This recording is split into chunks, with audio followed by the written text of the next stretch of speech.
I will start this asking you just like a rewinding question. How do you see the last 10 years after Syriza took power in Greece? And is there anything that you know now that you didn't know by that time? And how do you see this period, the last 10 years? Look, undoubtedly, what happened 10 years ago was the forfeiting, the sacrifice by our own leadership of a fantastic opportunity that the left, generally, not just in Europe, not just in Greece, but globally, that it's a kind of opportunity we get once in a lifetime. And to put it bluntly, we blew it. It was defeated. It was not even defeated. It was betrayed. So, as we like to say on the left, there is no such thing as final victory, and there is no such thing as final defeat. But since you asked me, what have I learned in the last 10 years? Well, I've learned or relearned something that my parents' generation, my grandparents' generation, and I'm sure your grandparents and parents' generation always knew, but it's important to learn it yet again, that whenever popular movements lose, are defeated, they are defeated not because the powerful, the big business interests, concentrated capital are so strong. No, we get defeated because of our own failures. We get defeated because we are divided, because we do not have the class consciousness that capital has. Bankers, big business, big tech, the Rockefellers and the Elon Musks and the Deutsche Banks and the Wall Streets of the world, they have far more class consciousness and class solidarity than we do. And that is something that should concentrate our minds. I learned other things as well.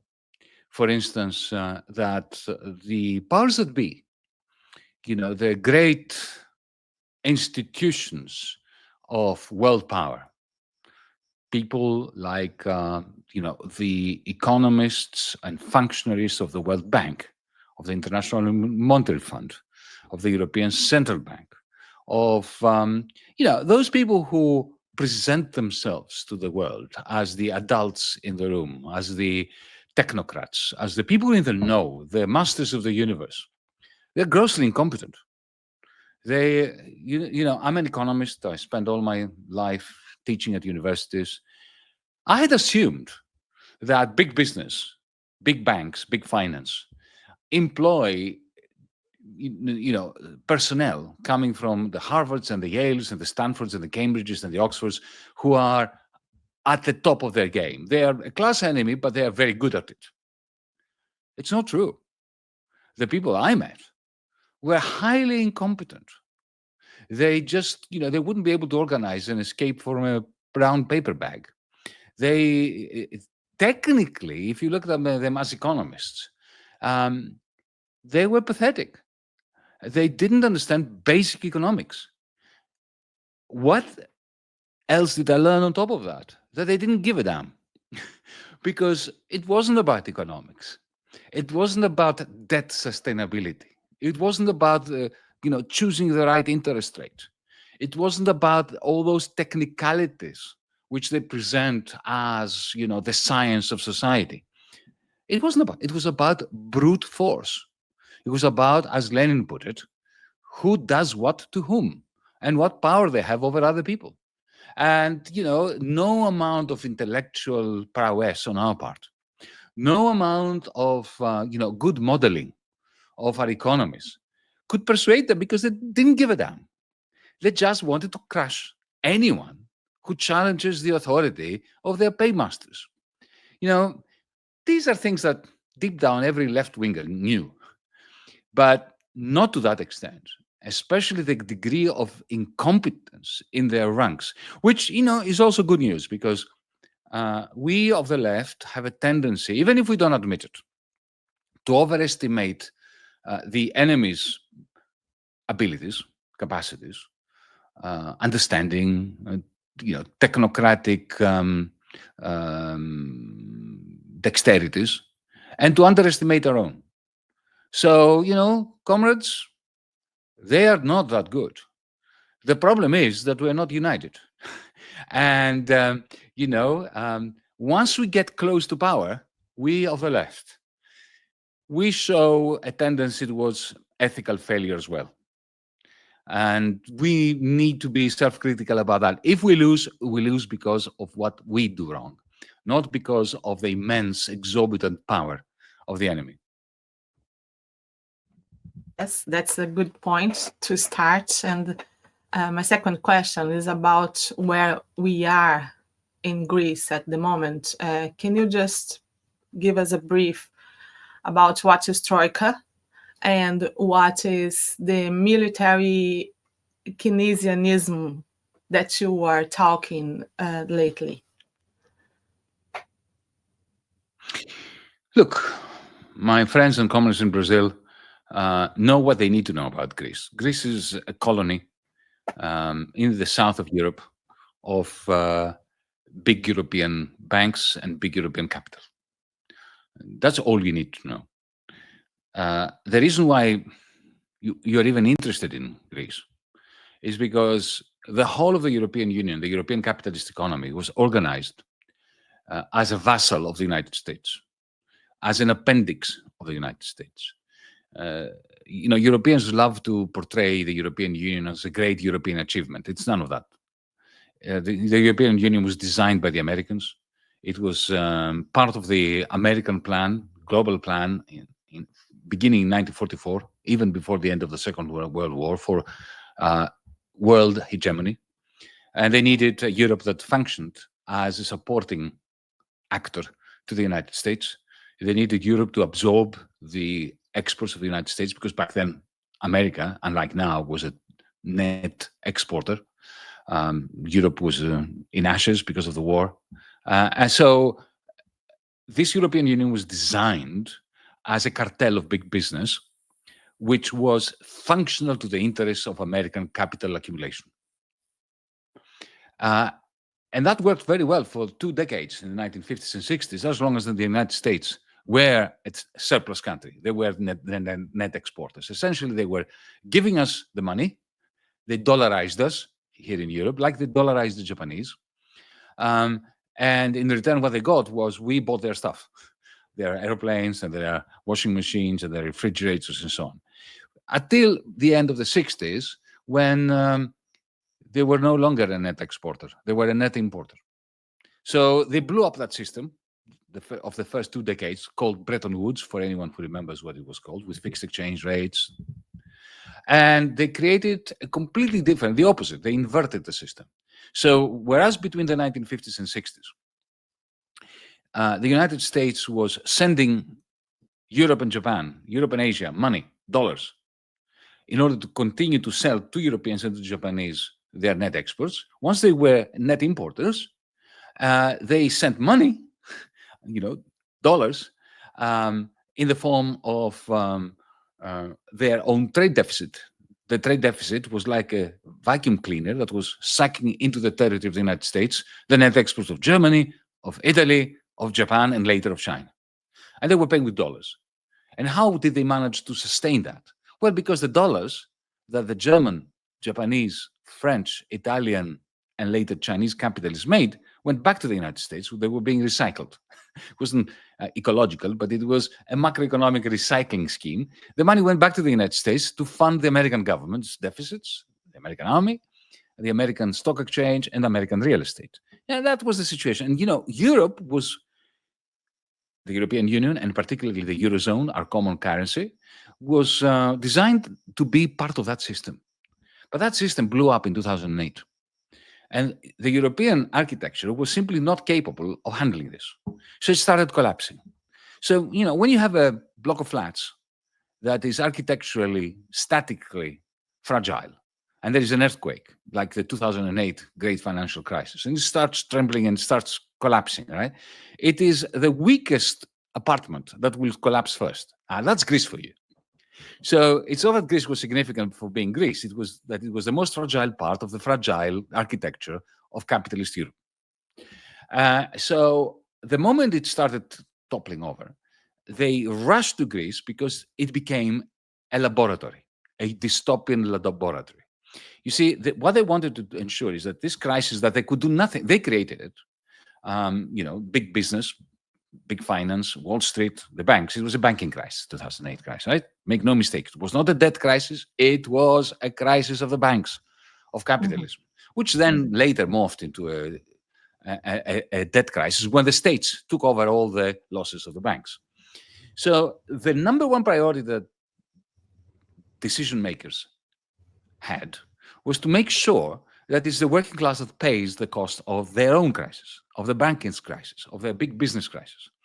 And that meant austerity, meaning reducing wages, reducing pensions, reducing social security, and so on, in order to bail out the people who are the criminals, the ones who created the crisis. Right? So Greece, because we were the first domino to fall, we became the dystopian laboratory. So they came in 2010, and supposedly to bail us out. I mean, people in Latin America know very well what bailouts mean. It means a bailout for themselves, for the Wall Street bankers, the Frankfurt bankers, the Paris bankers, the local ruling class, not for the country. It's exactly the opposite. It is burying the country to bail out the capitalists. So they came here and they put all their effort in crushing the Greek people. In order to also it was a demonstration effect, telling the Irish, the Italians, the French, and the German proletariat, this is what happens if you resist. You will get crushed like the Greeks. So we were simply unlucky to be the first domino to fall. This is why we're talking about Greece. And they crushed us in 2010. In 2015, after years of demonstrations, of movement, and social movements, and solidarity movements, something remarkable happened. In January of 2015, we won the election. The radical left won the election. We went from 4% to 40 in a few years. That's unbelievable, right? So the reason why I accepted the post of the finance ministry was because of one reason: to stop the bailouts, to stop this transfer of the losses of the financiers onto the shoulders of the weakest of citizens, the working class, the pensioners, the people who could not defend themselves. And that meant, in practical terms, haircutting, diminishing, shrinking massively the public debt, and ending austerity. That's what we were elected for. And we fought for 5 months, and it was a magnificent fight. Unfortunately, from within our government, I realized very soon after that, there were forces that were trying to essentially surrender to the financiers, to big business. I didn't believe they would do it. So I kept fighting until 10 years ago, on the 5th of July of 2015, the Prime Minister, my comrade at the time, Alex Tsipras, called a referendum. And I really ached that we should win that referendum. Unfortunately, as it turned out, he wanted to lose this referendum because it would have been his excuse to surrender. And we won this referendum because the people of Greece really rose up to the challenge. And 62, remember, this is a part that we went from 4% to 40%, and in the referendum, we got 62%. We had a mandate to fight. And that night, I walked into his office, the Prime Minister's office, and he said, it's time to surrender. I said, what? No, it's time to fight and to honor these people out there. Anyway, that didn't go well. And I resigned that night. And since then, we've had 10 years of the destruction of the left. Because when he imposed terms and conditions that were catastrophic for the majority of the people, especially the working class, in the name of the left, right? It's one thing to have harsh austerity, being introduced by Bolsonaro. It's quite another one to have it introduced by the left. When the left introduces it, the left dies. It commits suicide. Then only the fascists benefit from that. So this is where we are now. Greece is totally crashed. Don't believe anyone who tells you that Greece has recovered. 80% of the people are less well off today than they were 15 years ago. Average wages, the purchasing power of average real disposable income is 44% less than it was in 2009. 44% is mind-boggling. If it happened in Brazil, there would be a revolution. There would have been blood on the street. So this is a defeated, crushed place. But I know this is a very long answer, but let me just connect this to what's happening in Europe. But because Greece was a dystopic laboratory, where they didn't do this because they hated the Greeks. As I said before, they did it in order to take this package of austerity for the many and socialism for the bankers, this money printing for the bankers and austerity for the many, this class war, and they took it to Ireland, to Portugal, to Spain, to Italy, to France, and to Germany. So what happened was they crushed the incomes of the majority of the Europeans while printing trillions and trillions of euros for the very rich. Now, what happens then? You give the money to a corporation like Volkswagen, that the money you printed from the central bank. The CEO of the Volkswagen Corporation looks outside the window and what he sees is people without money. So he doesn't invest the money that he gets from the central bank in new productive capacities, in electric vehicles, right? For instance. What he does is he takes this money because it's free money. It's been given to him. And it's just usually a he, right? I'm not going to say he or she because they are he always. The patriarchy lives on, embracing its financial power. So they go to the Frankfurt Stock Exchange and they buy their own Volkswagen shares. So the share price goes up, but there's no investment. So the result is 15 years with no investment. Guess what? 15 years with no investment, you have deindustrialization. Now, Volkswagen cannot compete with BYD, cannot compete with Tesla. So Europe is going down the drain. And what do they do? What is the great idea? The great idea is, okay, we can't sell cars anymore, the Germans think. So we are going to pass on our idle car manufacturing plants to Rheinmetall, the company that makes tanks. And we are going to force the government to buy those tanks because Putin is ante portas, as if, right? So we are bankrupt already here in Greece, in Italy, everywhere, as a result of everything I've just described. And they are forcing us to, the money doesn't exist. So they're forcing us to add more debt to the already unsustainable debt, to buy tanks that we neither need nor want, to keep the German factories going. And this is military Keynesianism, which is the opposite of Keynesianism, right? Keynes would be spinning in his grave at very high revs per minute, because it's not sustainable. It's one. If you were to invest public money that you borrow, in green energy, green energy would pay for itself. But when you invest in Leopard tanks, not even the Ukrainians want, because they're sitting ducks being destroyed by drones. They're completely, utterly useless. Useless. Even militarily, they're useless. At some point, how many Leopard tanks are you going to get? You buy a few thousand, then what's it? That's it, you're full of Leopard tanks. Then you stop. So this military Keynesianism has no capacity of feeding on itself. So this is the state of Europe and Greece. Sorry, this was a very long answer, but it's okay. It's okay. I just have a few others. So I think all this explanation bring us to the point where you decided to organize Diem 25. Yeah, why do you need? Carpe diem. Diem. Oh, fantastic! Thank you. Carpe diem. Yeah. So why do you decided to do that?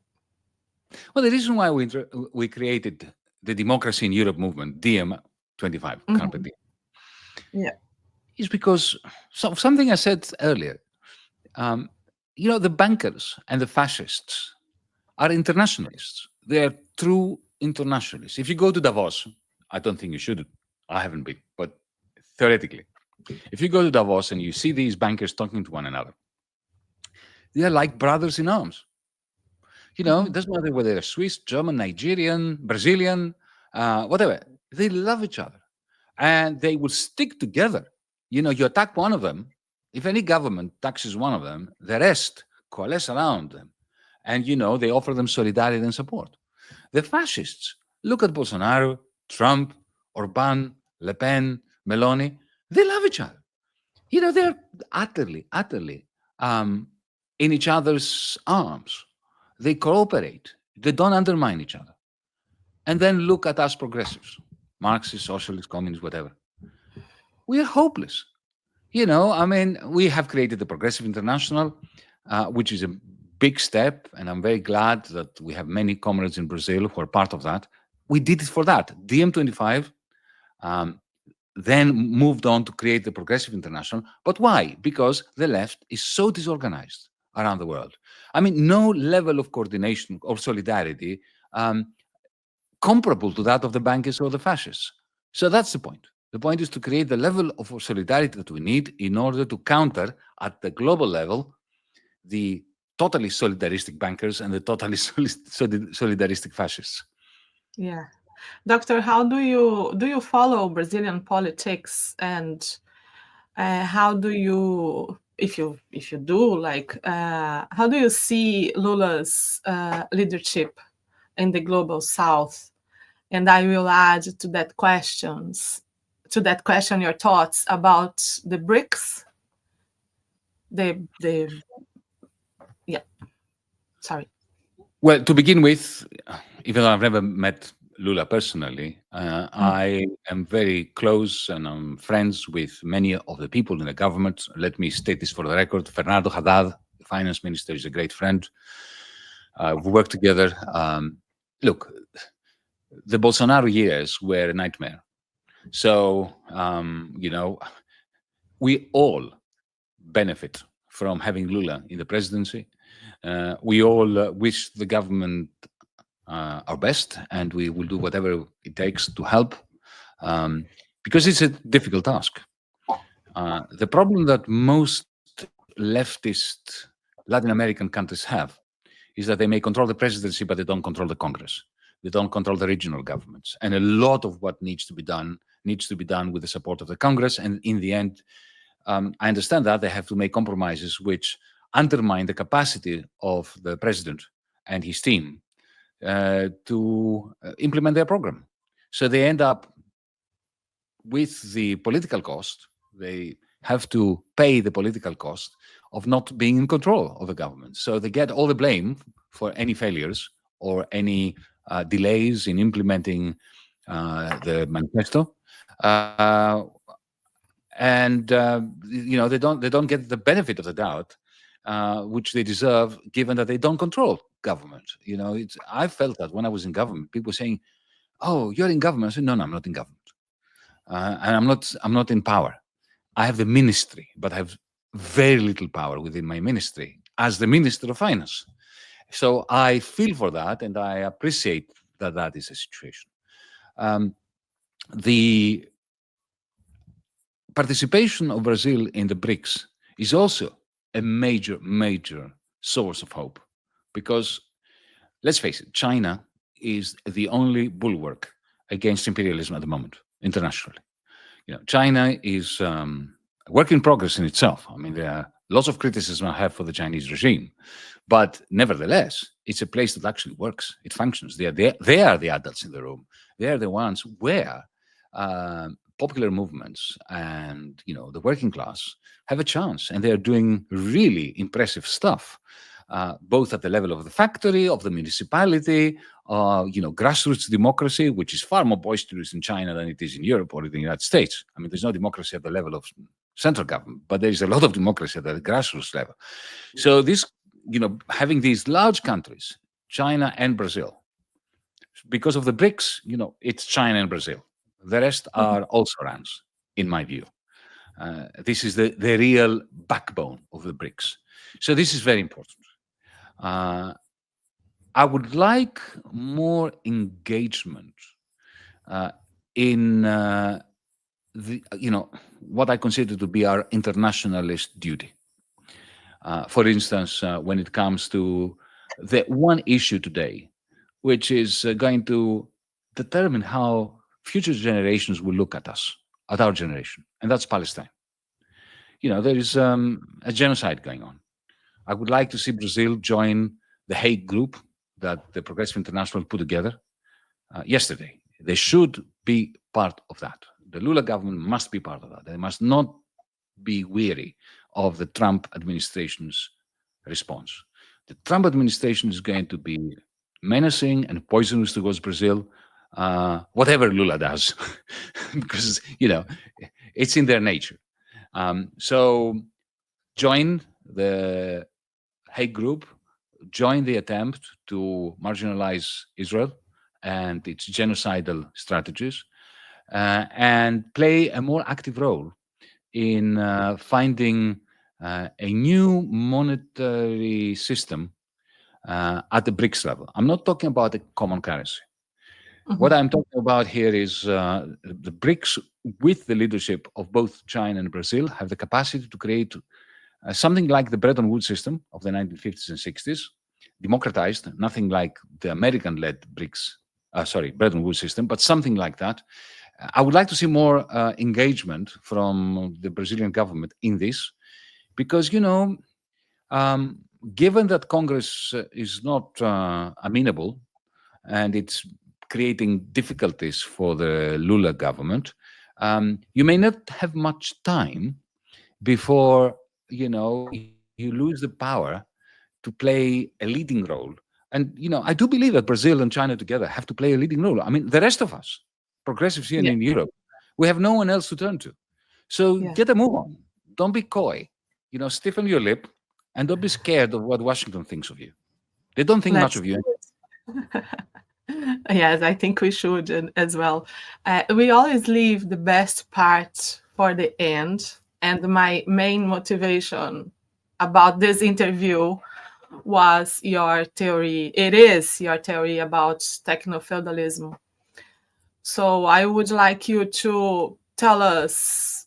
I know it's just a hard question to answer in a short time, but I think you can make it. And how can tecnofeudalism bring us light in this our modern society? Just to add that Renato had a problem on his internet, so he just was texting me now. I don't know if he's still coming, but I have to mention that I'm so glad for him to give in me and to make like that. There he is. Yes, There he is. I was just saying, Renato, that you had a problem. Yeah, I'm very sorry for what happened. I had to call somebody. Good morning, actually first, and I'm sorry. Good morning. We had some issue here. I had to call somebody to fix it. We've been working on it for the last 40 minutes, and finally, we got it through.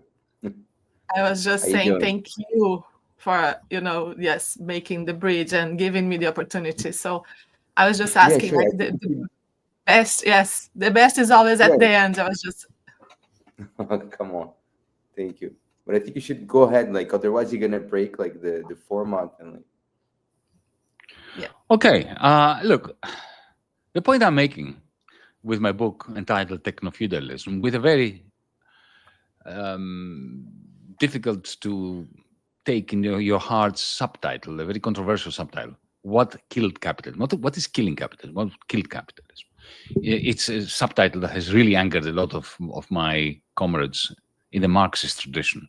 But what I try to explain to them is that this is a Marxist book. It's a Marxist political analysis. What I'm saying is that capital has been so triumphant that it killed capitalism when we weren't looking. And what we now have is worse than capitalism. It's based on capital. And it's based on the complete triumph of capital.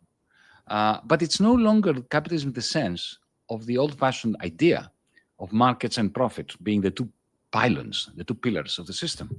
It's now something far worse. And I'm not saying that we're going back to feudalism, right? No, this is not going back to feudalism. This is going forward to a far worse evolution of capitalism, which is based on the triumph of capital, on a mutation of capital. Okay, so let me just keep it brief and keep it succinct and to the point. My point is that what lives in our phones, on our computers, inside all the software and hardware, optic fiber cables and the server farms and the algorithms that run big tech, right? It's a capital. It's a form of capital. But it's very different to any kind of capital humanity ever had. Capital, of course, pre-exists capitalism. Any tool, anything we create in order to create something else, whether it's a steam engine that you use in order to create textiles, or a plow that you use on the land to cultivate the land to produce corn or wheat, These are produced means of production. That's what capital is in our Marxist tradition, right? Forget it, it's not money. It's machines that we create, or tools or instruments in order to build something else, a commodity.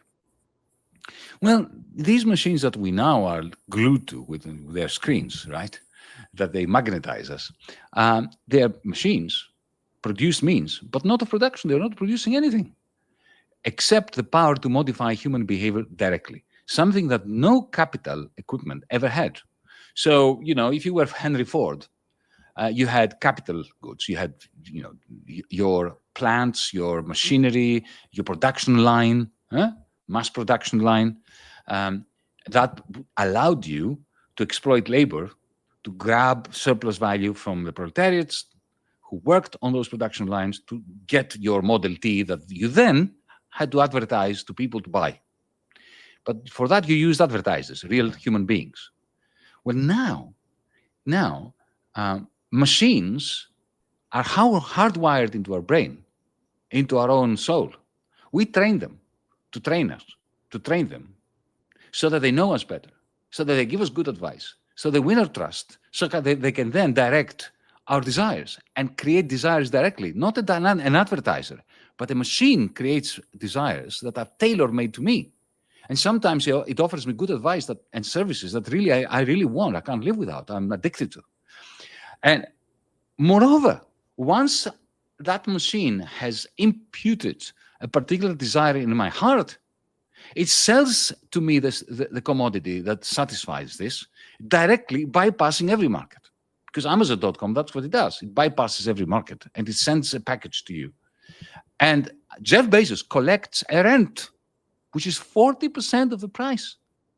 Now, that's the only allusion to feudalism, because feudalism operated not on profit, but on rent. And not on machinery, but on land. Well, now, what I'm saying is that, the digital platforms are called cloud thieves. So they live in the cloud and they're like thieves, fiefdoms. Okay, they don't produce anything except they bring together producers and consumers so that the owner of this cloud thief can extract a rent, which is like the ground rent in feudalism, but now it's cloud rent based on capital, on this form of capital, which I call cloud capital.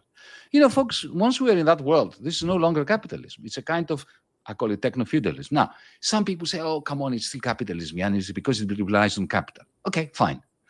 But I also say to them, if this was 1800 in London, and we were talking about what kind of world do we live in, is it feudalism or is it capitalism? People say, oh, come on, it's feudalism. Wherever you turn, in 1800, you would look at feudal lords, knights and earls and barons, and yeah, sure. But already we now know there was a great transformation taking place. Power increasingly shifted from the owners of land to the owners of machines, of the factories, of the railways, and so on. They could have called capitalism differently. They could have called it industrial feudalism.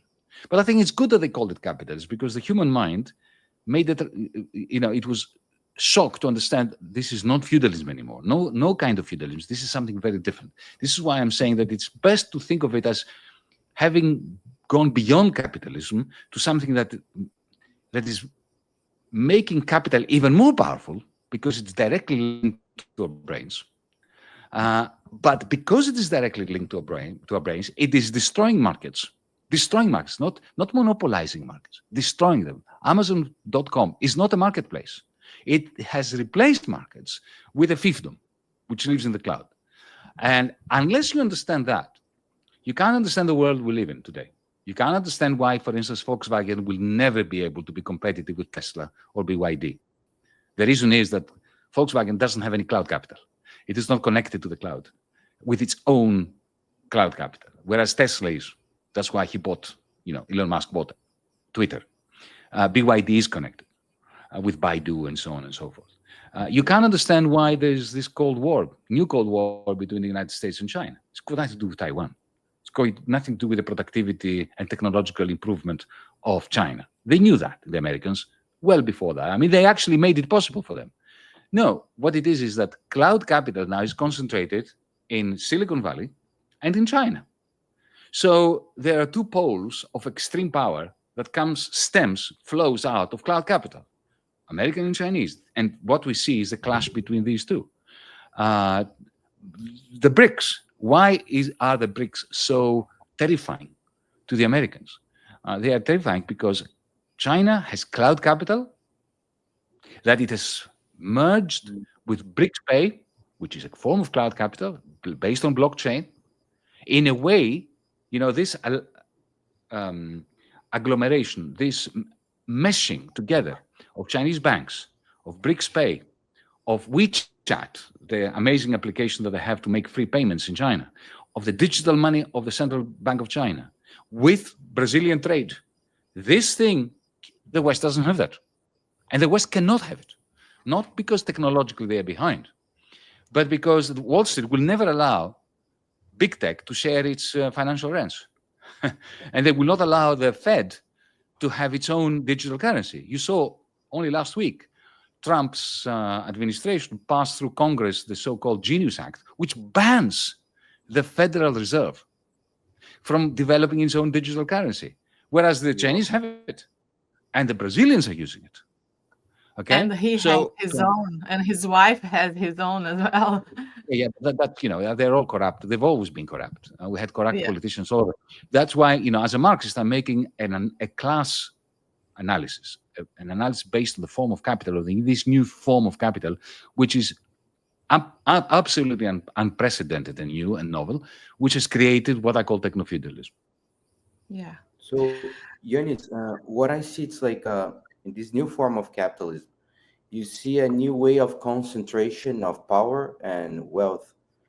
Xi Jinping is treating a lot like about this new means of productions as a way to achieve a new level of economy too. In this sense, where's the laborers now? Like, how can we find the laborers? Because this is one of the crises in the party right now. It's like how to show the labor that he's a worker, that like he's part of like a whole exploitation process. Well, President Xi is right in both ways. Firstly, you saw what he did with cloud elites, the people who own cloud capital in China. He's completely put the lid on them, right? Jack Ma was expelled because he was collecting too much ground rent, or cloud rent, I should say, too much cloud rent, okay?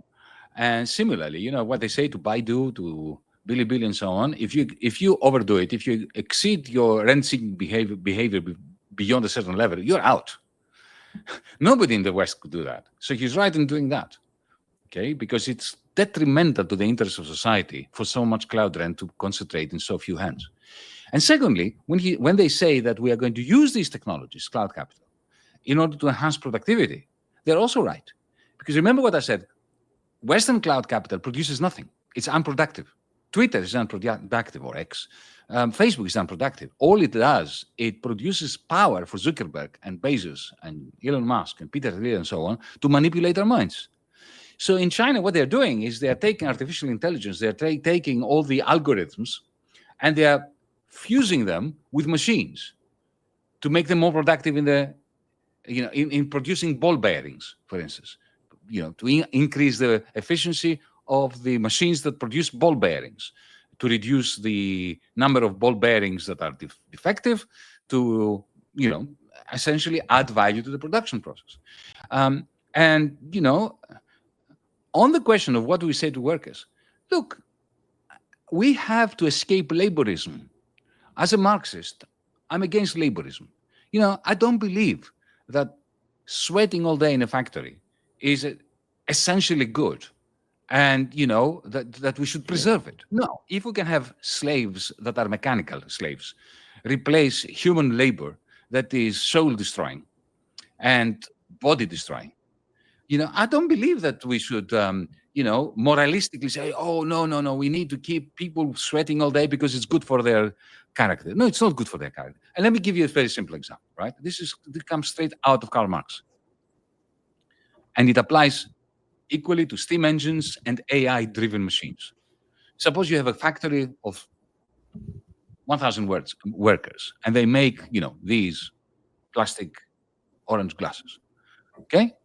And you can introduce a piece of AI-driven Android that produces, with the same labor, twice as many as these. Now, what happens if it's a capitalist firm? If it's a capitalist firm, the capitalist is going to buy that AI android and fire half of the workers. And then, half of the workers will be unemployed, and then the rest of society will have to try to be solidaristic with them, either to pay them benefits or to bring them into our homes or to organize, food banks in order to feed their children and so on and so forth, right? Now, suppose that you had a cooperative, that it was a socialist enterprise, and those 1,000 workers were the co-owners of the factory. They would bring in the android, and instead of working 8 hours a day, they would work 4 hours a day. And the rest of the time, they would learn a new language. They would look after their elderly. They would look after their kids. They would have, they could read a book. They could, start a theater company. Now, that's what a Marxist should do. Yeah? So that's what we need to do. We need to work towards socializing the means of production and the means of communication, which is part of cloud capital, and turn them into the slaves of humans, as opposed to allowing humans to be the slaves of the owners of those machines.